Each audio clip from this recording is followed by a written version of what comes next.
কোথায় গিয়েছিলাম আজকে, কি কি করলাম, কোথায় কোথায় ঘুরলাম, সব কিছু থাকছে আজকের ব্লগে। তো হ্যালো এভরিওয়ান, তোমরা সবাই কেমন আছো? আশা করছি তোমরা সবাই অনেক অনেক ভালো আছো। আমিও আলহামদুলিল্লাহ অনেক ভালো আছি। তো আজকে ব্লগটা শুরু করেছি আমরা গাড়ি থেকে। আমরা অটোতে করে চলে যাচ্ছিলাম সীমান্তবর্তী এলাকায়। এটা আসলে একদম শেষ সীমানা, দুই পাশে পাহাড় আর মাঝখানে ছিল খুবই সুন্দর পাকা রাস্তা।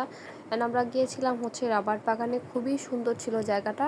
দুই পাশের পাহাড়গুলো আমার কাছে খুবই ভালো লেগেছে, যেহেতু আমি পাহাড়ে কোনো দিন যাইনি। আসলে এই জায়গাটা আমার খুবই পছন্দ হয়েছে। ঠান্ডা ছিল, আবহাওয়াটাও ঘোরার মতো ছিল, তেমন রোদ ছিল না, আবার ঠান্ডা বাতাসও ছিল, খুবই ভালো লাগছিল। আসলে পাহাড়ে যাওয়া উচিত, ঘুরে ফিরে দেখা উচিত। প্রাকৃতিক সৌন্দর্য খুবই সুন্দর, পাহাড়ে না গেলে বোঝা যায় না আসলে প্রাকৃতিক সৌন্দর্য। আমার কাছে তো খুবই ভালো লেগেছে। আর তবে এখানে নাকি মাঝে মধ্যে হাতি বের হয়, যা কিনা এই গ্রামের মানুষের জন্য খুবই মানে কষ্টদায়ক হয়ে যায়। তো আমরা ভাবলাম এবার আমরা একটু উপরে উঠবো, আমরা এখন পাহাড়ে উঠবো। চলো, কই তুমি এদিকে পিছে পড়ো কেন?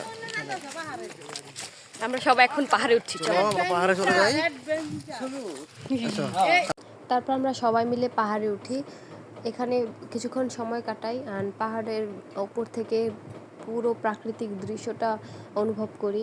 এরপর আমরা প্ল্যান করি যে আমরা অন্য আরেকটা জায়গায় ঘুরতে যাব, সেখানেও নাকি অনেক উঁচু উঁচু পাহাড় আছে। তো আমরা প্রথমে এই পাহাড়ের উপরে উঠে পুরো ভিউটা দেখি, এনজয় করি। কতক্ষণ এখানে বসেছিলাম, সবাই গল্প করেছি, মজা করেছি। এরপর আমরা ওপর থেকে নিচে নেমে আসি অ্যান্ড দেখি এখানে একজন ঝালমুড়ি বিক্রি করছিল, ফুচকা বিক্রি করছিল।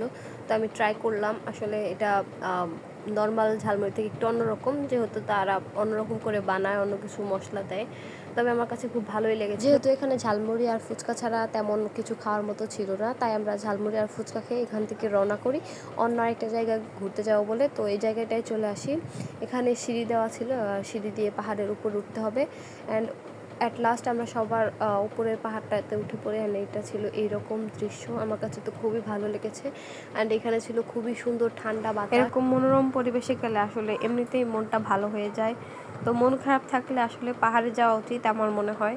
তো আমরা আসলে পাহাড়ের উপরে ঘুরে ঘুরে দেখছিলাম, আর পাহাড়ের সাইড থেকে দোকান থেকে আমরা অনেক কিছু কিনে খেলাম। তার মধ্যে একটা ছিল তেঁতুল, যেটা কিনা আমার অনেক পছন্দ। তারপর আমি পাহাড়ি তেঁতুল খেলাম, এটা খুবই টক ছিল। তো অনেকেই বলে পাহাড়ি তেঁতুল নাকি মিষ্টি হয়, আমি এটা খেয়ে দেখলাম খুবই টক। তো এরপর আমরা সেই উপরে যাব, এটা একটা পাঁচতলার মতো ছিল, এখানে যাব। এখানে গিয়ে ঘুরে একটু উপর থেকে ভিউটা দেখব, এজন্য উঠি। অ্যান্ড জায়গাটা খুবই সুন্দর ছিল। আচ্ছা, যেহেতু আমি ইউটিউবে এই চ্যানেলে নতুন নতুন ভিডিও আপলোড করছি, আসলে আমার অনেক কিছুই ভুল হয় ভিডিওতে, অনেক কিছুই আসলে তোমাদেরকে দেখাতে পারি না। তো তার জন্য আসলে আমি আন্তরিকভাবে দুঃখিত, তোমরা একটু ম্যানেজ করে নিও। আর আমি কিভাবে ভিডিও আপলোড করলে তোমরা বেশি পছন্দ করবে, কোন টাইপের ভিডিওগুলো তোমরা বেশি পছন্দ করবে, সেগুলো কমেন্ট করে জানিয়ে দিও। এতে করে আমার বুঝতে সুবিধা হবে আসলে তোমরা কোন টাইপের ভিডিও লাইক করো, আমি ওই টাইপের ভিডিও বানানোর চেষ্টা করব। তোমাদের সাপোর্ট পেলে আমি আরও সুন্দর সুন্দর ভিডিও আপলোড করতে পারবো এবং আমার ভিডিও মেক করতে আমি আরও উৎসাহ পাবো। তো তোমরা বেশি বেশি লাইক করবা, কমেন্ট করবা, শেয়ার করবা, আর আমার পাশেই থাকবা।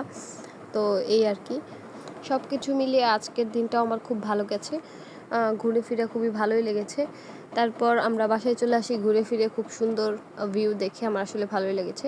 তো এই আর কি, আজকের ভিডিওটা এই পর্যন্তই ছিল। তোমাদের সবাইকে ধন্যবাদ ভিডিওটা এই পর্যন্ত দেখার জন্য। যারা যারা দেখেছো তারা লাইক করে দিও। And thank you so much for watching, keep supporting me. Thank you, bye by.